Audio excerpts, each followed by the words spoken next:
The following is a real recording of a real coaching session. If you're interested in getting some coaching yourself, you can find the link in the description. Thanks and enjoy the video. So, do we think that going through some multi-way stuff would be a good plan? Yeah, I think so. Of course, we always have a pretty decent intuition on multi-way. We've talked a lot of multi-way. I've watched a lot of your multi-way courses, but we now are for the first time being able to, well, maybe not the first time, but be able to run three-way sims relatively easy compared to Mm-hmm. the complications and nuances of three-way and rocket solver where, it probably took quite some time to run those sims that you used. Yeah, I mean, you're talking about the ones I used for my two courses, right?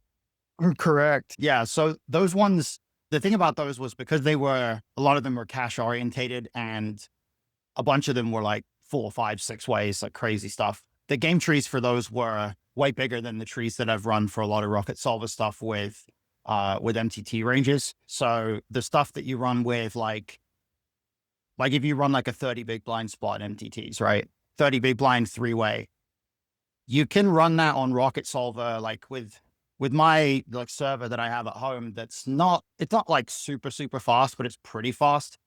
It can run a 3-way spot to decent accuracy in an hour or two, Oh, wow. is Okay.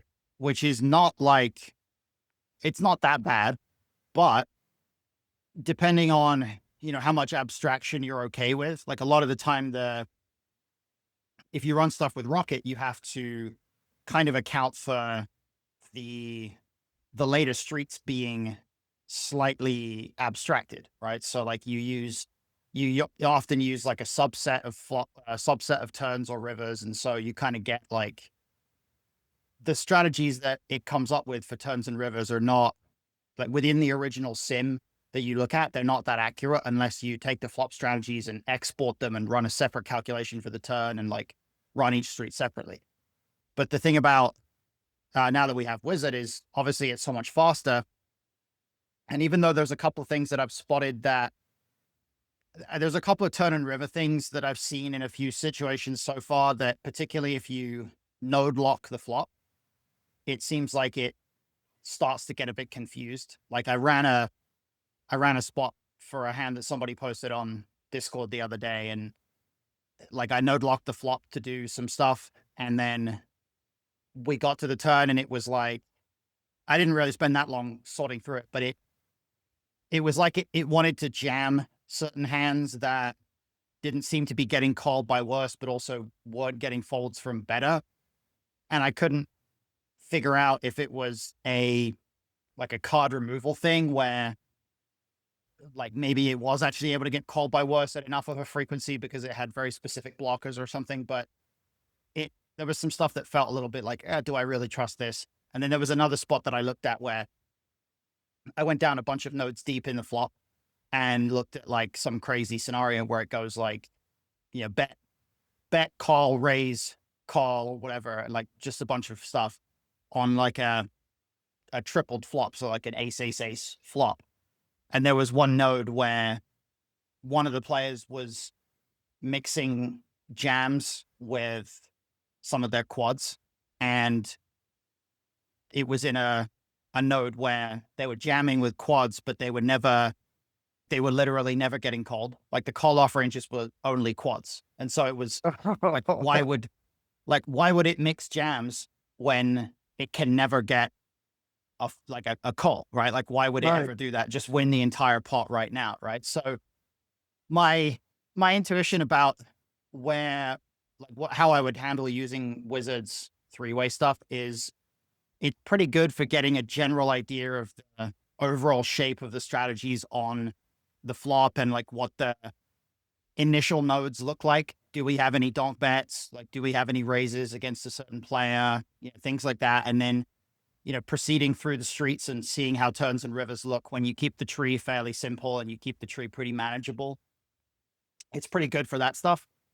But I would say that as you start to get into node locking and you start to get into like really multiple nodes deep on the flop, I would say it probably starts to look a lot less accurate and it just starts to resemble a sim that doesn't look very converged, right? That like it sort of looks like what a rocket solver sim would look like if you didn't run it to a high enough level of accuracy. So Right. I would look at these three-way sims as being a pretty nice, useful guide to what your basic strategies are going to look like, your C bets, your check raises, things like that. But I would say as of right now, I think that the algorithm, when it comes to node locking, when it comes to, really complex, weird spots where you're multiple nodes deep on one street and each node is obviously going to affect the next one quite a bit. Like I think the accuracy of it for some of those situations is probably not what I would want, but that's obviously super rare when it comes to multi-way. And we're mostly just looking at trying to get a general idea from heuristics more so than trying to really go super deep into, oh, it went, raise, click back on the flop. And, like we don't want to care that much about analyzing really specific lines like that. So I would Right. say for the broad strokes, it's really good. And it's obviously really fast. But the more specific you want to get, the harder it is to really get the nuance from Wizard without something, kind of dropping out in a way that complicates things and makes it harder to interpret. I didn't really mess with it too much. I looked at a few spots, but for most of it, I was just trying to keep it as is and not really node locking Hmm. too Yeah. much because I thought it would. Those were my original assumptions. Was Yeah. I'm not sure. That sounds a lot more complex, and we might be getting way off the track. Right. Right. Like I think there's a lot of spots where node locking one player to just play pure check and not have any donk bets, or like node locking a player to just not use a certain bet size, like changing the actual tree itself Right. is pretty reasonable. But I would say once you start to get into like really forcing a player to have an unbalanced range, like if you force them to just only raise value or something like this, it starts to, the accuracy starts to decrease. So I would just kind of keep that in mind. Now, what if But you lose, say we lose a player on the flop and we go heads up to the turn and then heads up to the river. When we node lock that river node, are you seeing that to be a little bit more better or accurate? once you get heads up, yeah, I mean it's the normal GTO Wizard AI algorithm, so it's reasonably accurate. It doesn't achieve the levels of accuracy that something like PO does, and you will still get the thing that you see a lot with GTO Wizard, which is, or with Wizard AI, which is like this weird 0.1% of betting in certain nodes. Like it doesn't quite fully ever reach 100% check in some cases. But yeah, it's still perfectly serviceable when it comes to getting heads up on the latest streets. One thing I would say though is that obviously we have to keep in mind that unlike stuff like PO, Wizard AI it solves street by street, Right. so it can't take into account when solving the flop what your turn and river game tree looks like, and that's, as far as I know, the only multi-way solver that can really do that to any significant degree is HRC. But the drawback about HRC is that you have to run abstractions for turns and rivers. So we still don't have yet a completely, you can run a rocket solver sim with no abstraction, which, it does blow up the tree quite a lot, but it does give you greater accuracy. But even then, I don't think you can like node lock the river and see how that affects your flop strategy or something. I don't think you can really do that in Rocket Solver. But, one way or another, like going into the real depths of things, it's only really useful if you're going to, be looking at a really specific kind of a situation. And if you're just looking to get the broad heuristics, which is mostly what Wizard AI is really good for, then, that's a really good starting point, obviously. So I think the general idea of how I would approach using these new tools as they come out is the newer they are, the more you have to the more you have to kind of take them as this is a way to get generalized insights. And then once the tool gets better and better and gets more and more refined, then it becomes a way to get much more specific insights. And so, we're still at the point where multi-way solving is pretty new. And even if you use Rocket or HRC, like there are plenty of guys that I've spoken to, whether it's Laskowitz or other guys as well, that the accuracy of a lot of these multi-way sims is still up in the air. Like there's not really anybody who's been able to say, yep, this multi-way solver is definitively the best one, and so on, right? So multi-way poker is so complex. It's just like pre-flop sims. It's like pre-flop sims are very sensitive to what types of post-flop bet sizes you allow. And if you look at pre-flop sims that don't allow some of the smaller bet sizes in some cases, they're less valuable, right? Like some of Wizard's 100 big blind sims, for example, they only have, I think, like the smallest bet on the flop is like B33, which slightly influences the checking frequencies on the flop, which also slightly influences which hands can actually defend the big blind, right? So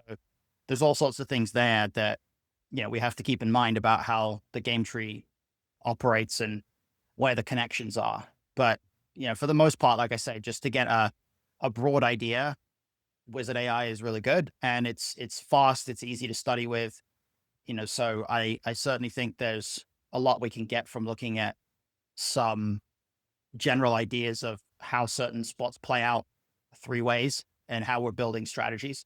So there's a few things that I had in mind that we can, maybe focus some energy on if you want to just kind of dive in. Yeah, that sounds great. Cool. So let me screen share. What I've done is, do you remember from hopefully you remember from my courses, the stuff about the ideas about different formations and how we define them in terms of the strongest range, second strongest range, third strongest, right? Like the 1, 2, 3 stuff. Do you remember that? Yeah. I for the most part, I get the gist of it. I know you Yeah. had quite a few different formations, so I don't remember all the formations, but I Right. remember the like 1 is MP, 2 is button, 3 is big blind, like that. Like, Yeah. I mean, it talk really about just that. comes down to the pre-flop raiser, the first caller, and then the second caller or any subsequent callers, right? You've got a strong range for the opener. You've got a fairly condensed range, like a not super wide, but also not super strong range for the first caller. And then you've got a much wider range for the second caller and any other callers, right? That's really what it Right. comes down to. And Yeah. the main factor is in what order are those ranges arranged on the flop. So the simplest way, where you've got none of the blinds involved, is just a sort of a 1, 2, 3 formation where you've got an under the gun opener, middle position flat, and then a button flat or something like that, right? You've got a tight range flatting in middle, and then you've got a slightly wider range flatting button. I've ran this first spot in that formation, and basically we can look at the same board and compare all 3 different formations and just sort of see how it pans out. So Cool. first one, this 8-7 deuce is under the gun hijack button. It's quite clearly a board that's not great for under the gun, right? And you can see that here. You can see under the gun's playing basically range check. And if we look at the breakdown, you can see under the gun only has 32% equity, right? Hijack has 34%, and button here has 34.1. So button actually has the most equity in this spot. Oops, under the gun there, and hijack here. That naturally makes it a spot where under the gun isn't going to be able to be particularly aggressive. And if you look at the equity distributions on the graph, it's super close together. This is just inherently why it is the way it is. And under the gun actually has a bit of a range disadvantage or a nut disadvantage at the top end here because of the fact that they don't have as many 2 pairs and sets, or they don't have that distribution the same way the other 2 do. They don't have pocket deuces, right? So they have a little bit less in the way of the very top end of stuff. And that just forces them into, this scenario of basically playing range check, right? Like they do have this 26%, or the quarter pot size is used like a tiny frequency, but there's just no reason to ever care about that when it's only 5%. So we're just going to force under the gun to play range check just to trim up the solve a little bit and make everything a little bit more accurate, which is kind of a nice thing to do. Like if you do notice one player is basically range checking, just make them range check, and it just kind of clears up all the subsequent nodes a bit more. So as you can see, hijack here is never using the larger size. They're never using B67. they're only using quarter pot. So we can do the same thing, except we just get rid of the B67, just trim it down. And the more you can trim it down, the more of a precise kind of an output that you're going to get. So it just makes everything a lot easier. Now, if hijack checks, button is probably not using B67. Yeah, basically not. So nobody's using the big size just because nobody really has a substantial range advantage here. This type of formation where you've got an under the gun open and then you've got two relatively tight calling ranges, you're not really going to see big bets coming in very much. Like there's going to be occasional boards where under the gun does get to bet larger, but for the most part, everybody's just going to stick to small sizings. And the other thing to be mindful of when it comes to the way that these flops are going to play out is to keep a really close eye on when a player is responding to a bet. You want to be mindful of how strong is the range that's left to act behind them, right? So for example, here, if the hijack player is going to bet here, which you're not doing very often, if the hijack's going to bet and the button is going to be facing that action, we'll probably see, yeah, pretty much, not quite as I thought, but the button has only a pretty small raising range here. They don't really have very many raises. They only use the small raise size, so we'll just get rid of the bigger sizes. And they don't really raise very much. And the reason is because under the gun is still uncapped and left to act behind, right? Now, if the under the gun range was even stronger and this was not such a bad board for them, then the button would probably play no raises here at all. The button would probably be much more concerned about protecting that range against all the check raises that are going to happen from under the gun. But as it is, they don't have to be super concerned because under the gun's range is not super strong here. And if we look at, let's say, a similar spot where it checks to the button bets, well, under the gun now, they don't have a super strong range, so they don't get to do much raising, but the range behind them, the hijack, is not like a super scary strong range for them either. They do get to have a little bit, right? But if the under the gun player was much weaker, or if the hijack range was much stronger, then under the gun would probably never do any raising against the button here. If we actually forced the hijack to check their entire range here, if we just had them never do any betting, then under the gun would probably have a bit more to be worried about in terms of an uncapped range left behind. So under the gun might play no raises. That makes sense? Yep. Yeah. Okay. So we'll stick with this and we just look at, what happens. Let's look at what happens. Let's say it goes hijack, bet, button, fold. Now under the gun is going to play a pretty natural kind of a strategy. We've actually got both raise sizes being used. So maybe we can split the difference and give them a 50% raise size, which is probably going to be pretty reasonable size to use. So we'll just go with that. If they go, they have the calling range in the 50% raise size, the ranges that continue here versus hijack are pretty natural, right? There's not going to be a lot that's like weird or unusual. The only thing that maybe is a little bit odd or a little bit surprising is that they are folding some pairs with no spade sometimes. In fact, even pairs with a spade are sometimes folding. And this is just kind of a product of them being up against a stronger range in general. So that's important to know. But there's a lot of stuff here that you would imagine is pretty straightforward in terms of continuing. The other factor that I would take note of, though, is look at the backdoor flush draws. A lot of the 2 overs plus a backdoor type stuff is folding, right? King, queen of hearts is folding. All these overcard backdoors are actually folding now. So even though these would be relatively strong heads up, and even though the button has now folded, the under the gun player is not able to continue with some of these backdoors. So some of the stuff that does continue heads up does just fold instead. Does that make sense? Yep. Looks like we probably have to have like 3 to a straight, 3 to a 3 to a straight, 3 to a backdoor flush. Well, it's even better than that because look, like king 9 of hearts has that, but it's just a pure fold, right? So wow. Yep. Okay, yeah, so I we have guess to have way better than that. like Yeah, Jack 9 with a gutter, you basically have to have a gut shot to go with it. yeah, exactly. Jack Yeah. 9 is a call, is never folding. Any Jack 9 is never folding. Any Jack 10 is never folding. But like ace 10 with the ace of spades is actually one of those combos is mixing folds. Ace 10 with just the 10 of spades is either bluff raising or just folding. We are a bit tighter here than we would be heads up. And if you look at what happens if the button bets, well, if the button bets, we're now defending with another player left to act.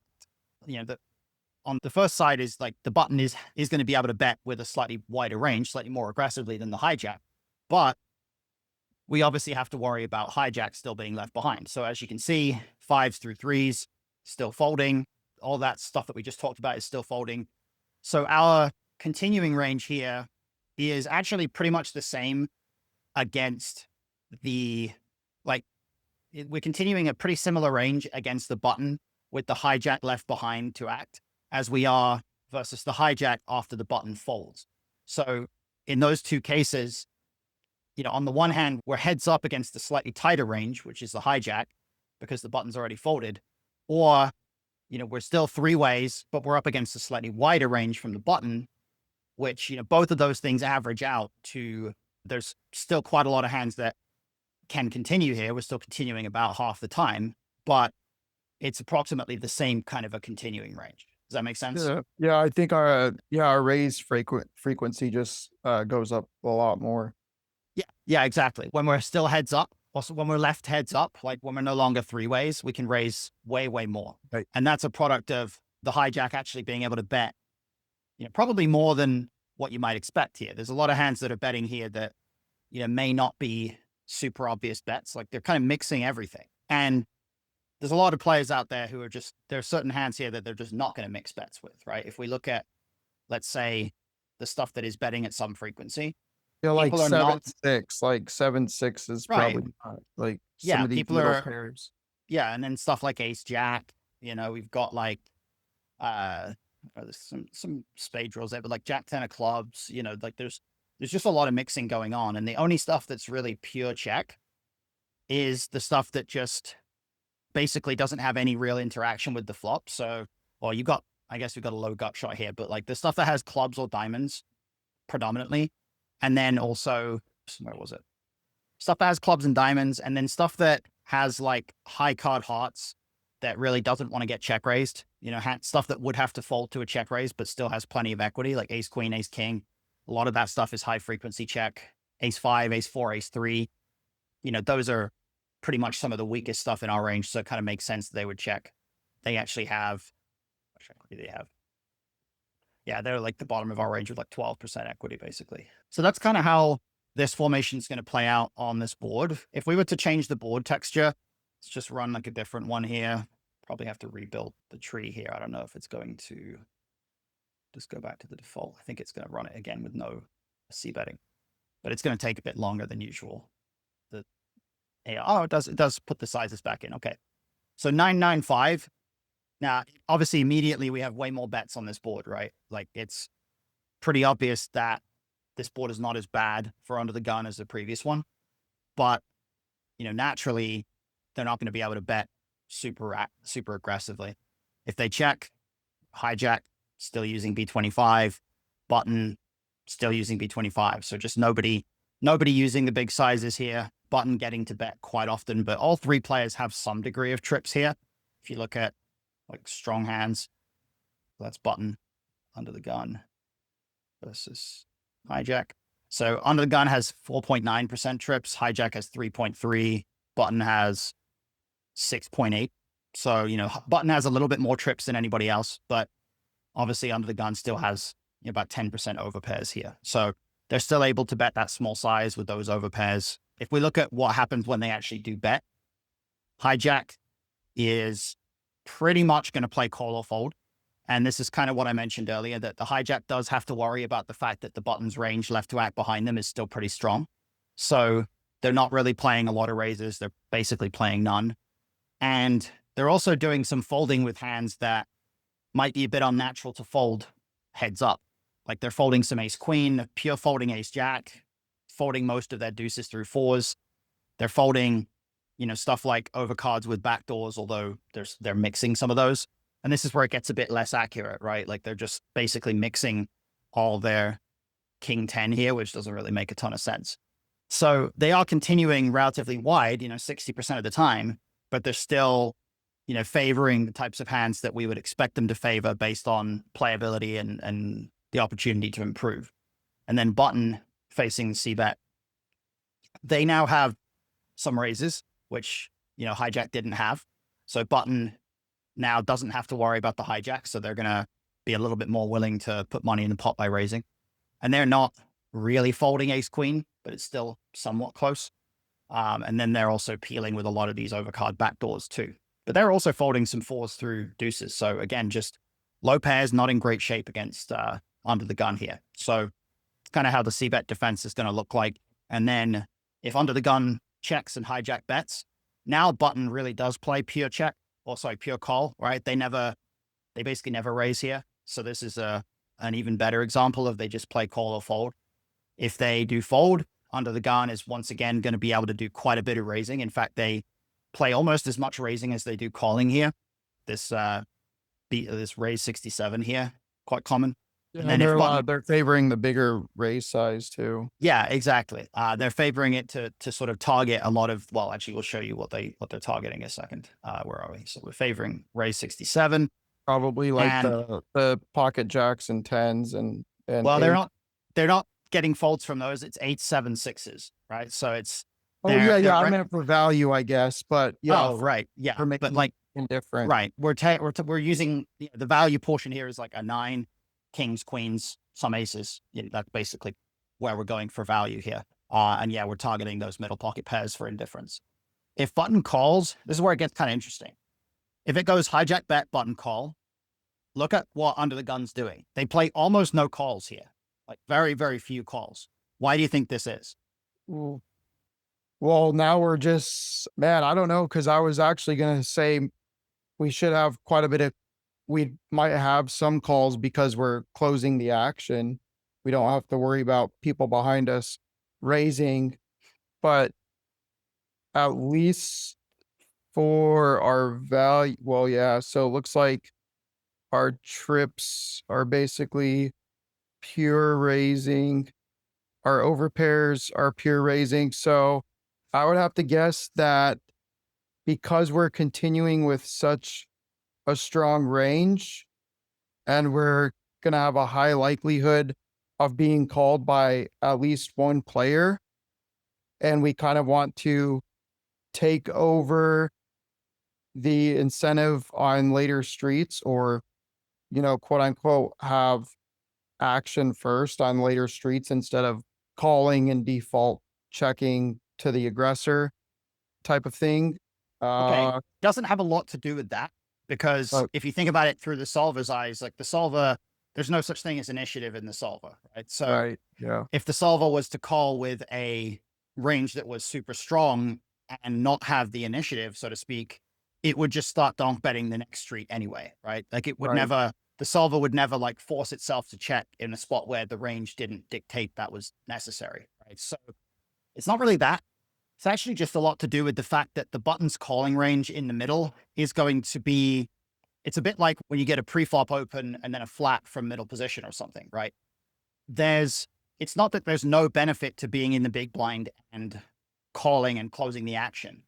It's just that the upside of winning what's in the pot already goes up because there's more dead money out there, right? There's just more money out there to win. And the downside of continuing to the next street and under realizing your equity because you're out of position against two players is significant enough that in most cases here, if you look at the types of hands that are continuing to the next street, it's really only hands that are, it's like pocket pair stuff that is basically just trying to drill a full house. And other than that, there's like nothing else, because it just, other than the stuff that can drill a full house on the turn, or like quads, which just has the nuts already, there's not really anything that can easily improve in a way that is benefiting us against two ranges that both contain a 9. But when we look at raising, well, obviously the thing about having a 9 in this spot against a bet and a call is that immediately when we have a 9 and there's a bet and a call, both of those opposing ranges are much more inclined to be on the weaker side just because of card removal. So immediately that means that the power that we have to try to go for value and to put certain hands in an indifferent spot increases, right? Any 9 here now is in a really great spot because it can put a lot of these pocket pairs in indifferent spots. So let's say under the gun does raise. Well, now hijack is indifferent with 8, 7, 6s. They're indifferent with a lot of these overcard hands because we're raising a 9, but we're also bluffing a ton. Button, if hijack folds, button is now indifferent, and they're actually supposed to do some weird clicking back with quite a lot of hands, which is a little odd, but never mind. The button is indifferent with a lot of 7s and 6s as well. There's a lot of overcard hands, which theoretically are supposed to peel at some rate, but again, this is where it gets a bit less reliable. But the main thing is that there's now an extra 2.4 big blinds in the pot of dead money, right? There's just that much extra benefit to capturing some of that money with our bluffing range. And because there's not only is there more of an incentive to try to get value when we have the top, but there's also more of an incentive to capture the dead money when we have some kind of a bluff. Eventually there's a sort of drag effect where more and more of our range wants to start to raise. The benefit of raising with whatever hand we happen to have goes up and up. And eventually it gets to the point where we can no longer construct a meaningful, well-rounded calling range without giving up a bunch of EV. It comes down to, if we can't have a calling range that is well-rounded and includes a variety of different hands, because our strong hands have so much incentive to raise, then we can't really have a calling range at all. We either have a well-rounded calling range or we have no calling range, basically. Yeah. Okay. That makes sense. It's kind of like a little bit like, in pre-flop spots where if there's one opener and you mix like ace 10 suited, you'll mix like flats and calls. But as soon as there's another caller, like the frequency just dramatically. Exactly right. Because because of the dead money and that small amount of dead money starts to shift us more towards being more linear, because with our strong hands, we get more money in the pot. We're closer to being all in. And then with our medium strong stuff, there's more equity denial, but there's also more likelihood of somebody continuing somewhere. So we have more incentive to just ensure that our range is well rounded. And that's exactly why there's plenty of pre-flop spots where, against a single raise, a certain hand is going to call, but against a raise and a call, it's going to start to become like a pure squeeze. Yeah. That's happened a lot. Exactly. It's the same, that makes same principle here post flop. Yep. Okay. Exactly the same thing. So that's not a board I wanted to look at. Okay, let's look at this one. Just one more, ace, ace, queen. So this is like obviously a board that is very different in texture to the other two that we've seen. But in this case, actually, let's not make it ace, ace, queen. Let's make it ace, queen, 7. Let's try something like that. So this is going to be one where under the gun probably does have more bets, but maybe not a ton. These boards get a bit counterintuitive here because you do have kind of a scenario where as soon as under the gun has something kind of strong, like as soon as they have an ace, the other players are more weighted towards having either weak hands that are just going to fold or hands that are drawing and very live against an ace, so you start to have this weird removal effect. So as you can see, they have some small bets again, but they don't have a ton. There's a lot of stuff that, makes perfect sense as to why it's not betting here. Like it makes sense that we would never bet jacks. Makes sense that we wouldn't bet 10s, 9s, 8s either. So similar principle. Hijack here, it's probably going to have, they basically no B67. So again, just pretty much using the small size. Button is, there's a little bit of B67 from them. That's because they have quite a lot of ace queen off here, surprising amount of ace queen off, and pocket 7s in full as well. So that's probably why that's contributing. So that's kind of interesting. And if they do, let's say they do use the B67, there is still a little bit of raising from under the gun here. So it's not that the big size prevents under the gun from raising. It just, puts a lot more pressure on the under the guns, pocket pairs and stuff like that. And if we look at the response against the C-bet, hijack does have some raises here, actually surprising amount of raises because hijack is reasonably strong here. Button also has some raises, although not as many, which is again kind of interesting. But if we look at the bet call, now button's in position. This is where it gets different, right? Button is in position in this spot. So it's not quite, as much of an incentive for them to do as much raising because now they get to close the action in position. So button is doing some raising, a good amount of raising It's against still a lot of raising though. Still yeah, 20%. right. Yeah.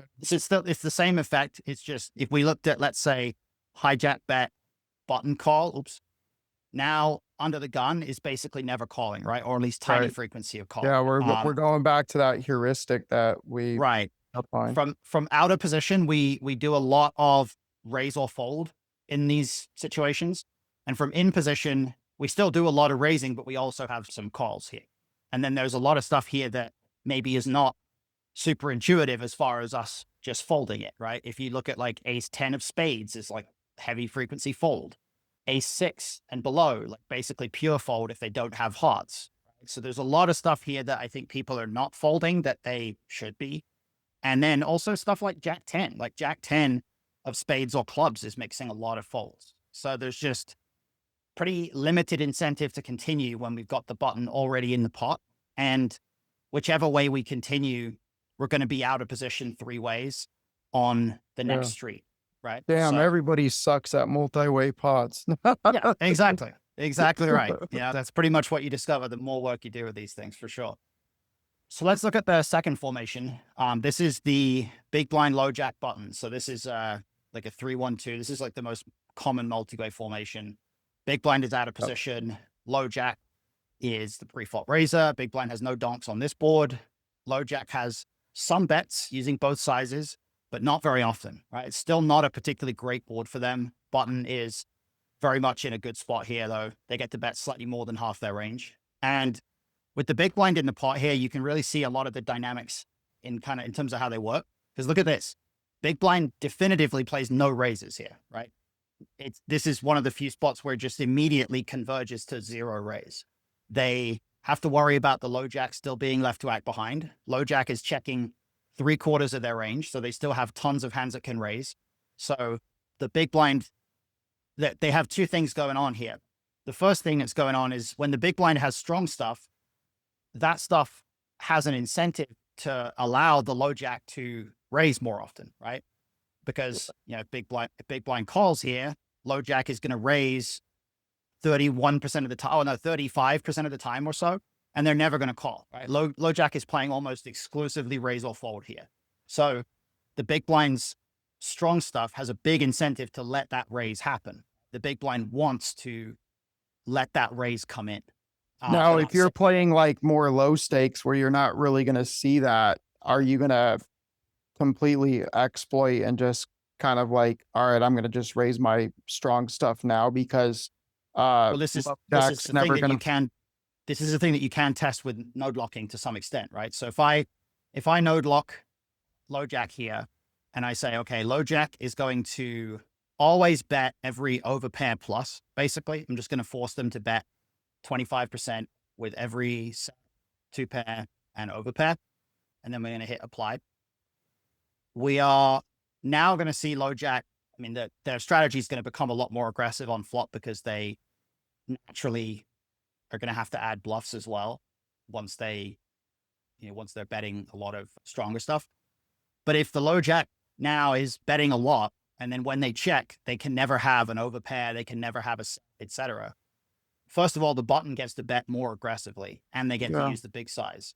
But if they do bet, now the big blind is going to play some raises. We're going to start to play some raises. All right. Not a ton because the button is still going to have a much stronger range than the big blind. But the big blind does play some raises now if the low jack never has a check raise, right? But by contrast, if we were to do the opposite and we were to say, okay, low jack is just going to, let's just like unlock everything. And we're just going to go lock there. We're just going to force low jack to range check here, right? If that's the case, oops, that's not what I wanted. Let's just delete the sizings instead. Let's do that. We force the low jack to range check. First of all, that it's possible that might actually cause some donk betting from the big blind, but probably won't. We'll see.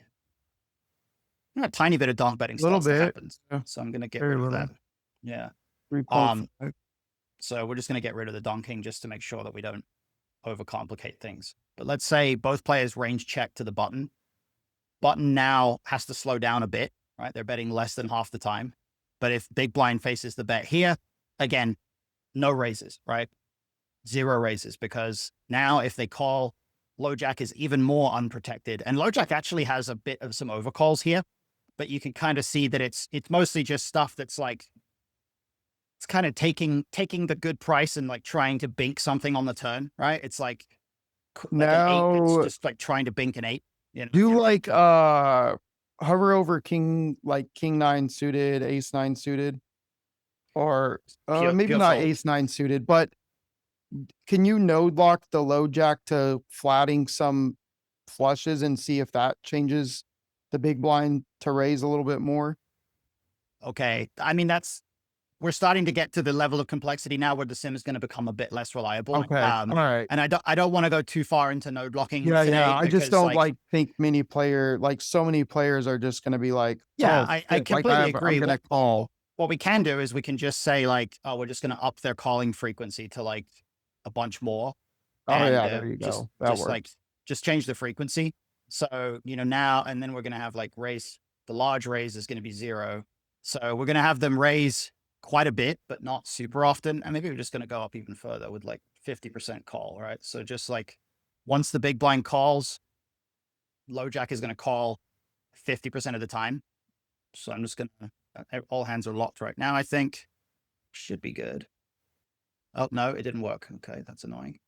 See, they've got this new node locking function that Yeah, I know. I always changed having things. issues with it because I'm used to clicking inside the combo or inside the Right. box to pull up all the combos, and I was like Hmm. struggling to. I guess I have to hit the combos tab up at the top now, which Yeah. is kind of like more annoying than what it was before. Lock all hands. There we go. That's what we wanted. There, yep, yeah, that Okay. should be, yeah, that should be good. That looks good. Yeah. So we're just gonna we're creating a circumstance now where low jack is gonna overcall more often, and big blind is, yeah, Oh, still playing wow. call or fold, Okay. right? Like, Wow. I think the button strategy is slightly altered, but I think the really important thing to note here, and this actually connects with the way a lot of people look at multi-way pre-flop as well. People look at multi-way pre-flop and they're like thinking that one of the downsides of calling is allowing somebody else into the pot. But the problem is that just isn't true. Like, if they're going to come into the pot with hands that are too weak, if they're coming into the pot more often with a range that's wider than what they're supposed to, the only thing that's going to do is increase the increase the equity that you realize against that range, because their range is getting wider and weaker than what it's supposed to be. So if the low jack is now going to like overcall with hands that should be folding, all it's doing is allowing the big blind to actually gain more EV from flatting. Like, they're now calling with like 6s when they weren't before. They're actually realizing more equity with hands like this, because the overcalling range behind them is going to be wider and weaker. And it's now forcing, first of all, the button is going to be also kind of forced to deal with that as well. And then crucially, the big blind is just not going to have to worry about getting raised as much, right? Now, if I locked the low jack here to like raise at a crazy frequency, like if I locked them to just never call and like raise half the time or something, let's unlock that. So we're going to force them to play Yeah, I for still got to get calls. used to the buttonology of this new update on their user interface in this because I was messing with it the other day and I was like, oh my god, they completely changed the whole node locking Yeah, tab. they did change a lot of it. So we're going to put that at 50%. 51's fine, doesn't matter. And then I was going to get rid of the smaller one, lock that one. Yeah, so that's fine. So this is, yeah, they're basically just raising like half their range now. That's going to cause the big blind to be a bit tighter, like they're folding 6s again now, right? Okay, yeah. But they're still playing call or fold. So there's just like there's not a great like fundamental change in the big blind strategy, because of the fact that one way or another, if the low jack is going to occasionally raise when after the big blind calls, or if the low jack is going to check raise at some reasonable rate, then it's in the big blind's best interest to call with a lot of their strong hands to let that raise happen, so that it can go like big blind call, low jack raise, and then like the button like gets it in or calls or something. They're just letting more money come into the pot. And because they're calling with their strong hands, it also lets them call with other hands as well. But if the low jack was to never raise, like if I just put their raising frequency at 0 here, we just lock that at 0 so that they're basically never allowed to raise here. Well, actually, I got to lock all in at 0. It would prefer them to shove all in. Like it really doesn't want them to have no raises here at all and force it to. Damn it. Okay, it didn't work again. Yeah, see, like I don't think this new node locking feature is probably where they would want it to be, but Yeah. no lock. I mean, I think they could have just left it how it was. I don't think they had to. Yeah, I mean, it was okay how it was, but they like to try to make sure that they're improving stuff, I guess. I don't know. But let's say, low jack is now never going to raise. Now big blind, now they start to play a little bit of raise. Again, pretty similar sort of a, sorry, one sec. Pretty similar sort of a dynamic there. It's really just the same sort of things coming in where if the big blind cannot get additional value from their strong hands by the low jack raising, then the big blind now has to start putting in the money themselves. But if the low jack is going to sometimes raise, then big blind gets to do a fair amount of calling. Does that make sense? Now, you think when the low jack raises and the button folds, is the big blind still continuing through a call with like, No, say, they're gonna have re-raises. Like if I'm okay, just gonna reset everything now because we've messed with this so much that it's like yeah, completely just go back to completely the change the baseline. sim. But the big blind is gonna have re-raises versus the low jack at that point, because when we're now heads up, like we don't have any reason to not raise anymore. Like it's kind of like we saw before that there's not really much of a dynamic there that would cause us to not have to raise. So let's say raise 33, button fold. Big blind now has plenty of raises, including a lot of jams. So holy shit! Look at the bluff jams with all the deuce X to offset the. Well, it's just deuce X. It's just deuce X of spades. It's not. Oh, okay, okay.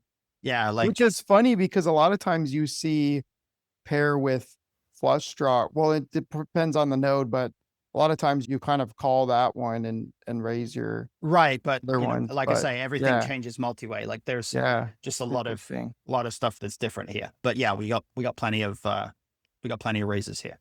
So if we just go to the final formation, this is small blind, big blind cutoff. So this is where pre-flop raisers are actually in position, and this is one where you will see small blind doing some donking on quite a lot of flops. And the weird thing about it is that it's very rarely going to be like a high frequency of donking, but it's very rarely going to be, well, not very rarely, but there's going to be greater than 0 more often than you would think. There's going to be a lot of flops where there's like 10 to 20% of donks from the small blind, but most people are just not going to play those. And I don't think it's really mandatory to play those. So I would just eliminate that. I probably wouldn't really want to focus on it too much. Big blind is going to have donks in some spots, but not a ton of them. Not as many as you would think, because the big blind's EV, or their overall, range advantage on certain boards, is going to be harmed by the presence of the small blind. And as you can see, when the pre-flop raises in position, they get to use plenty of big size, right? So they get to still put a bunch of money in with overpairs here. They don't really ever slow play them. This is a really good board for them generally. So there is quite a bit of checking because they have hands like 6s through 3s that don't mind checking back, or do like checking back. But you can kind of imagine that this is a much, much easier spot for a pre-flop raiser to have some bigger bets. And let's say they do bet, small blind doesn't have to worry about the big blind that much. So small blind does play some raises. If small blind calls, big blind again is going to have some raises. If small blind folds, big blind is okay. So the big blind has very few raises here if small blind folds. This is something I've seen a few times, and I think it mostly has to do with the fact that when we're multi-way, the big blind is so weak in some spots that and the cutoffs range is comparatively so strong because of the differences between what their range looks like multi-way and what it looks like heads up, that I think there are going to be spots like this that pop up where the big blind doesn't do any significant amount of raising, even once the small blind folds. but I haven't really figured out specifically yet what the defining factors are there. So that's just something that I'm still kind of investigating. But if we look at, we didn't look at a different flop texture in the other formation. Let's pull up a new flop in both formations. Ace Jack 8 is a good one, actually. Let's do that. Ace of hearts, Jack 8 of clubs. Okay. So in the big blind low Jack button formation here, Ace Jack 8, this is going to be one of those textures that low Jack does get to do quite a bit of betting on. Pretty good for them. So, yep. Yeah, pretty good for them. Not amazing, obviously. They're still only betting about half the time. There's not going to be very many mixing in some calls. big sizes too. Yeah, a little bit of some big size because they do have a lot of the strong ace X in there. And when check to, button is probably not going to use big size. Oh, they do actually use a bit of big size because they have quite a lot of ace queen and ace jack. That's probably why. And also pocket eights almost in full. So that's kind of what's happening there. In this formation, again, small blind, a weird amount of like some donkey here, right? Like B25, 8% of the time. Not really going to actually see that in practice and probably not necessary to ever actually use it in practice. So I wouldn't really worry about that one. But unless we just want to like start messing with the regs and like start. I still don't even, I just don't think it's necessary there because it's just such a low frequency node that like it's not adding any EV to have it in there. You will see it pop up a bit more often at shallower stacks, but this is 60 bigs and you're obviously not going to play as much multi-way when you get shallower. So it's kind of, not as relevant. Big blind. Yeah. So now in position, last track, cutoff basically only uses big size, right? So the need for the small size kind of disappears a little bit and they really start to just try to leverage a lot of these weaker hands in both the opposing ranges quite a bit more. So you've got, a lot less because it's cut off open. There's a lot less jacks, eights, ace jack in both the opposing ranges. So you can see they use the B67 and like small blind, they can't fold an ace, but stuff like king jack is immediately indifferent. A jack is like a high frequency fold. A jack with no backdoor. Stuff like king 10, they're supposed to fold. King 10 with no backdoor is a pure fold here. So that's something that people might not do. They might not realize. 10-7, same thing. So, some of the straight draws are indifferent there as well. And then if small blind folds, big blind big blind just has to play defense here. Like they just have very few hands that are strong enough to actually raise against the stronger cutoff betting range. So again, I haven't really truly figured out this mechanic yet. I think it just has a lot to do with the fact that the cutoff is now going to put so much money in on the next street and the big blind is so weak overall. Like if I look at the big blinds continue and then the turn is a deuce of diamonds, this might even be a range bet on turn here for a cutoff. No, not that far away, right?